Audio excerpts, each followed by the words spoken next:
Dans le cadre du thème pédagogie, ce mois-ci, nous avons fait la rencontre de Daniel Kemp. Voici le premier entretien télévisé qui nous est accordé en 1982, avant même qu'il publie L'enfant Téflon, la pédagogie particulière face à ces enfants sur qui rien ne colle, ni les récompenses, les punitions, les menaces. Alors je vous propose de rencontrer Daniel Kemp, encore tout jeune, et de découvrir déjà sa démarche personnelle, très originale. Se feront des jardins dans le ciel. Le fondement du message, c'est de discerner ce qui est illusion et ce qui est réel. Parce que je crois que la base de toute évolution, de tout changement, c'est premièrement de travailler sur un chemin qui est réel, donc de discerner les illusions de la réalité. Et l'homme s'est construit un monde qui était complètement entouré d'illusions. Et à partir de ces illusions-là, il essaie d'évoluer. Il base son évolution, son jugement, sa vie, sa haine, son amour, sur des illusions, des choses qui n'existent pas. Alors, c'est ce que j'ai expliqué surtout, c'était d'essayer de leur faire comprendre qu'il fallait absolument, avant tout, quelle que soit l'Église, la secte, le groupe, avant tout, de discerner la réalité de l'illusion. Quand vous me dites qu'il n'existe pas, les gens basent beaucoup leur existence sur le matériel. Oui. Et ça existe, on le vérifie, on le touche. Oui. Maintenant, l'évolution n'est pas matérielle. Donc, la réalité ne peut pas être matérielle. L'illusion non plus. Est-ce que ça ne va pas de pair, l'évolution spirituelle et l'évolution matérielle? Mais ça l'irait de pair. On est assez évolué matériellement qu'on devrait l'être spirituellement. Alors, je pense pas que ça va être de pair. C'est un outil, c'est utile. Mais si je regarde une chaise, la chaise, elle est réelle, elle existe. Ça, d'accord. Tant que je la regarde. Mais si la chaise, je trouve qu'elle n'est pas belle, ben là, je commence à déformer ma réalité. Ma réalité était que j'ai vu une chaise. Mais je déforme ma réalité. Je la compare à une autre chaise où j'aurais aimé que cette chaise, cette réalité, soit quelque chose d'autre. Mais c'est des choses qui n'existent pas. La chaise, elle est là comme elle est. Alors, toutes les fois que j'ai un désir, j'aurais voulu que, j'aurais aimé que, si j'aurais voulu, c'est que c'est pas. Et la réalité, c'est ce qui est. Donc, je suis encore dans une illusion. J'ai peur que mon patron m'engueule à cause que j'arrive en retard, mais présentement, mon patron ne m'engueule pas. Donc, ce n'est pas une réalité. J'ai peur que c'est une illusion. Au symposium, certains ont parlé de la peur. Mais la peur, c'est quoi? C'est une illusion. Parce que si quelqu'un veut me lancer une roche, tant que la roche ne me touche pas, elle ne me fait pas mal. Par contre, j'ai peur que la personne me la lance. Mais j'ai peur de quoi? Pas du gars qui me lance la roche, il ne me la lance pas encore. J'ai peur de la pensée qu'il me lance cette roche. Et j'ai peur de la pensée que cette roche peut me faire mal. Mais en réalité, le gars a encore la roche dans sa main et j'ai déjà peur. Quand la roche me touche, j'ai plus peur, ça fait mal. Mais un des qualificatifs de Dieu, c'est d'être omniscient, omniprésent, omnipotent. Ce n'est pas justement de pouvoir prévoir, de voir le moment présent qui est dans le futur et qui va arriver. Je crois que c'est possible de... La prévoyance. Oui, je crois que c'est possible de prévoir.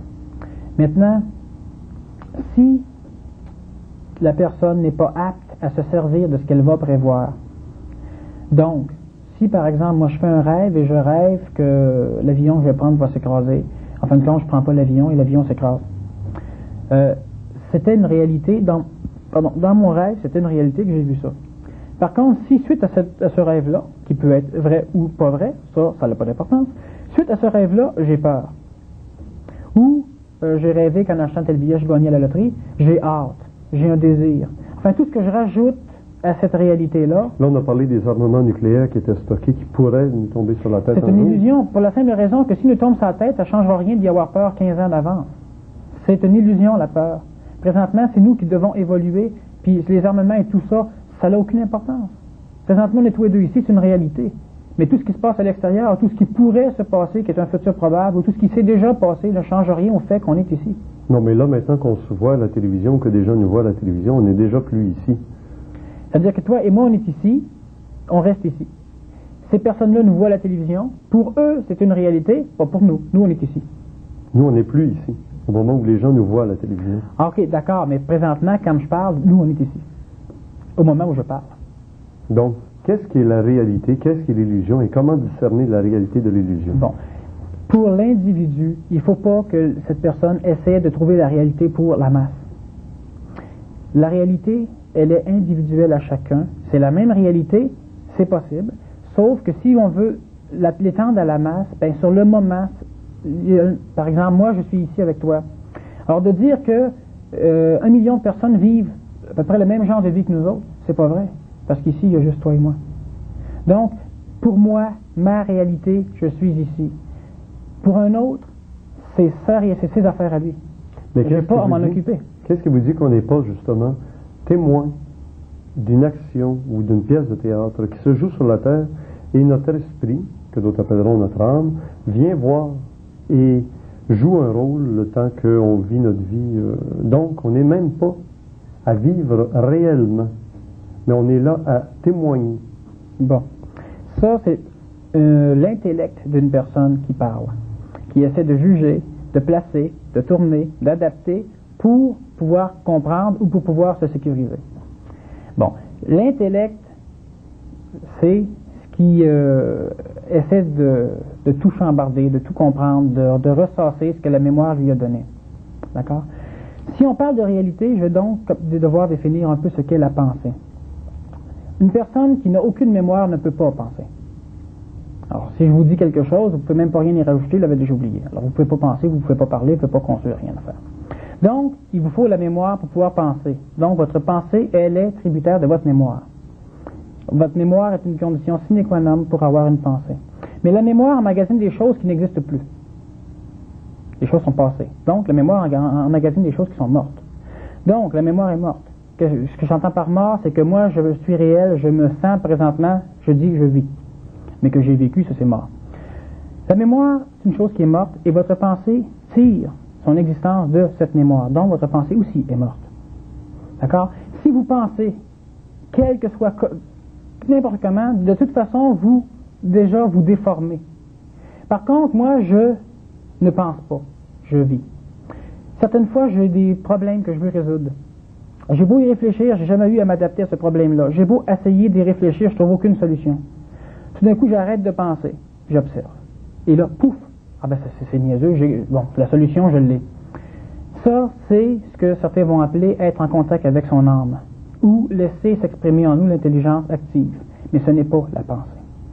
Alors, si tu réussis à laisser ton âme, enfin, s'exprimer à l'intérieur de toi, tu ne te demanderas pas si tu es ici, ou si tu es ailleurs, ou si tu pourrais être là, ou si... Non, tu ne te poseras pas de questions. Ça, c'est ta pensée qui se pose des questions parce qu'elle n'a pas la réponse.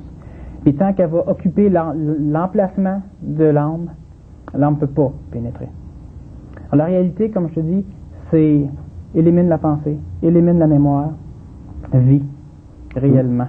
Le moment présent. Exact. Au millionième de milliardième de billionième de seconde. Merci, Daniel Kemp. Vous venez de voir et d'entendre le tout premier entretien de Daniel Kemp à la télévision. Les abonnés du club créé peuvent aller dans la salle 608 voir un entretien d'une trentaine de minutes quelques années plus tard, alors que Daniel Kemp possédait bien sa matière. En voici d'ailleurs quelques extraits. Ils ont fait une démarche, en tout cas, pour ce là. Hein? Alors, ce qui fait qu'au niveau ésotérique, c'est d'autres choses, mais il faut quand même, quel que soit l'individu, il faut qu'il comprenne. Dans l'ésotérisme de l'initié, là, ça existe, le racisme. Il y a celui qui sait, il y a celui qui est apte à savoir, puis les autres. Bon. Il n'y a rien d'autre. C'est le seul racisme, mais il doit être absolument inconditionnel, il doit s'arrêter là. Quand toi, tu veux convertir quelqu'un qui veut rien savoir, tu perds ton énergie, tu perds ton temps, puis tu le maganes tout. Il y a une responsabilité écologique dans ce qu'on dit. C'est pour ça qu'il y a des choses qu'on dit quand c'est le temps, ou quand on connaît notre monde, qu'il y a des choses qu'on dit pas parce que c'est pas le temps. Parce que c'est intelligent que ce soit pas le temps. C'est pas parce que je crois que c'est pas le temps, ou ben non, parce que je le sais pas, puis je me camoufle là-dessus pour le dire. Ça, c'est des fois brillant de faire ça, là, mais mettons, il y en a qui disent que c'est pas le temps, c'est parce qu'ils savent pas quoi dire. Mais, il y a des choses que c'est pas le temps, parce que le monde ne peut pas le comprendre. Le projet lui-même, c'est quoi? C'est qu'au niveau éducationnel pour tes enfants, si tous ceux que tu peux pas rejoindre parce qu'ils sont pas prêts, Mais eux autres, là, il y a une manipulation au niveau psychologique. Il y a la psychologie de la planète, l'astral planétaire qui te manipule. Mais l'homme est capable de manipuler ce manipulateur-là. Il y a un temps que l'homme est capable de le faire. C'est pour ça qu'il y a un labyrinthe, on peut réussir à s'en sortir du labyrinthe. Quand toi, tu joues avec un ordinateur aux échecs, là, c'est le fun à mort. Mais l'ordinateur a tout prévu, elle. Ben, toi, t'es manipulé, tout le plan est prévu, t'es destiné, t'as rien à faire. L'ordinateur a tout prévu, sauf qu'il sait pas qu'est-ce que tu vas faire. Même si c'est prévu. Fait que t'avances un pion, ça, il sait tout ce que tu peux faire après, ça, il sait. Mais il sait pas quelle autre pièce tu vas bouger. Mais toi, tu bouges cette pièce-là, tout est prévu, là, ils viennent cleaner une partie de la prédiction possible pour ta vie. C'est-à-dire que si tu avances ta tour, ben, elle est là. Donc, il y a un paquet de prévisions, de futurs possibles qui sont maintenant éliminés parce que la tour, elle vient de bouger. Puis plus tu avances dans ta vie, plus les futurs possibles sont éliminés. Parce qu'il vient un temps qu'il élimine ta tour, il élimine ça, il m'emmène quelque chose l'individu. Comme l'individu ne sait pas c'est quoi, ben, il y a des fois que ça peut être ordonné d'une manière qui laisse à désirer. Alors, il y a un danger là-dedans, mais l'homme n'a pas le choix, il commence à se conscientiser. La personne qui rentre dans le domaine spirituel ou qui rentre dans le domaine ésotérique, à un moment donné, est tellement perturbée, elle perd ses chums, elle perd sa job, elle veut en parler à tout le monde, personne ne veut rien comprendre, tout le monde la traite de fou. C'est vrai qu'elle est folle. Tu parles pas de ça à n'importe qui. Sans ça, c'est vrai que il manque un morceau d'intelligence. Tu décides, je veux plus rien savoir de ça, j'oublie tout, moi, là, je vais redevenir normal. Tu vas venir un temps que dans ton sommeil, au bout d'un an, tu vas encore commencer à penser. C'est fait. Tu as commencé à te conscientiser, t'es fait. Tu n'as pas le choix, il faut que tu te rendes au bout. Puis plus tu vas retarder ça, plus tu vas souffrir. Puis en souffrant, tu te mets en colère, en te mettant en colère, tu te doutes de tout, pendant tout le temps de tout, tu te doutes de toi, pendant tout le temps de toi, à un moment donné, tout disparaît. Puis quand il ne reste plus rien de toi, là, il reste que tu cherches depuis longtemps. C'est beau à dire, hein. Pourquoi qu'on est des enfants dans le sens ésotérique du terme, c'est que ça, c'est important, il faut qu'on se voit comme étant un enfant. L'enfant, tu peux pas tout y expliquer, même si tu penses avoir le savoir. Disons que tu as le savoir intellectuel, tu comprends le mécanisme d'un automobile. Mais ton petit gars, lui, il te demande comment ça marche un frein, il s'explique que quand tu payes sa pédale, ça arrête, ça va le satisfaire, s'il y a que 3 ans. Commence pas à lui expliquer l'affaire du mètre cylindre, les conduites, les canalisations, puis les scies, les sabots, puis tout ça. Parce que là, ton petit gars, il te parlera plus jamais. T'sais? Alors, ce qui arrive, c'est ça, c'est que c'est un enfant. Toi, tu te dis, oui, mais là, lui, il va avoir le temps de comprendre à un moment donné. Faut pas qu'il panique. À un moment donné, il va être capable de comprendre. L'homme est un enfant. Pourquoi? Parce que par rapport à ce que l'homme va savoir, l'homme ne sait rien. L'homme croit. C'est bon. La croyance, c'est juste l'espoir qui se dessine en face là-bas. Mais ça ne veut pas dire que toi, en faisant rien, en restant assis dans ta chaise, si tu espères aller en Afrique, tu te dis, si j'ai allé en Afrique, m'aller en Afrique, si tu restes dans ton salon, il n'y a pas un Boeing qui va venir te chercher. Il y a une démarche qu'il va falloir que tu fasses pour aller en Afrique. Puis l'avion s'écrase, tu ne vas pas y aller. Là, tu le sais. Là tu l'as expérimenté. C'est pas en restant assis dans ta chaise ou dans un ashram caché au fond de l'Himalaya que le Boeing va venir te chercher si tu as allé quelque part. C'est la même affaire pour la connaissance. C'est dans une relation qu'on apprend la connaissance. C'est en parlant, c'est important de parler. Parce qu'en parlant, on clarifie notre idée. On clarifie ce qu'on a au niveau de notre intellect et de notre mémoire. Ça, c'est important de parler. Alors, ce qui arrive, c'est qu'on est un enfant. Pourquoi? Si on comprend des choses par rapport à l'éducation de nos enfants, ça, c'est normal qu'ils fassent ce gaffe-là. On ne chicane pas. Mais pourquoi toi, tu te sens culpabilisé? Parce que tu comprends pas tout. Pourquoi que toi, tu te sens pogné parce que tu comprends pas tout? Pourquoi tu te sens perdu? Lui, il se sent pas perdu parce que lui, il n'a pas l'état de conscience de savoir qu'il comprend pas. Mais quand même, tu es un enfant. Puis la seule personne qui va être capable de s'en sortir à un moment donné, c'est l'adulte, entre guillemets, qui va redevenir un enfant par rapport à ce qu'il a à apprendre, qui va se voir comme étant un enfant, et qui va prendre le temps d'apprendre. Donc, il panique plus. Fait que la crise de la conscientisation devient drôlement plus facile parce qu'on est capable d'attendre. Il y a des choses que tu ne comprends pas, 2 ans après, tu les comprends. Mais là, tu te poses d'autres maudites questions que tu ne comprends pas. Tu repaniques encore, c'est encore fait. Tant que tu vas dire, pourquoi telle affaire? C'est vrai, je le sais pas. Bon, pas grave. Mais à un moment donné, tu vas le comprendre. C'est un cheminement qui est lent. C'est facile, l'évolution. Mais l'homme, il choisit le chemin le plus dur parce que l'homme, il est pressé. Je disais ça justement vendredi dernier, c'est que Dieu a créé le temps, peut-être, mais l'homme a créé la hâte. Hein? Alors, il faut prendre notre temps. La bombe, c'est quoi la bombe? On recherche à être sauvé. Tu rentres dans une église, tu vois... Bon savoir comment s'envoler dans l'espace, les enfants de l'avenir. Ces extraits de rencontres enregistrés il y a plusieurs années avec Daniel Kemp sont disponibles pour tout le monde ici. Pour rendre hommage à Daniel Kemp, qui est décédé en juillet 1996, donc il y a exactement 10 ans. Et comme on connaît la suite de son travail, de son œuvre en pédagogie, puisque c'était le thème de ce mois-ci, je vous invite à entrer dans la salle 608 du Club Créé pour voir cet entretien qui dure plus de 30 minutes, très intéressant. Il nous parle de l'astral, il nous parle de la vérité, du mensonge, de l'apocalypse, de la croyance, de la différence entre la croyance et le savoir, de la réincarnation, des êtres cosmiques qui ont influencé, qui influencent encore notre civilisation. On peut s'abonner au Club Créé par PayPal ici et avoir un accès immédiat à la salle des mois auxquels on s'est abonné. Et les tarifs varient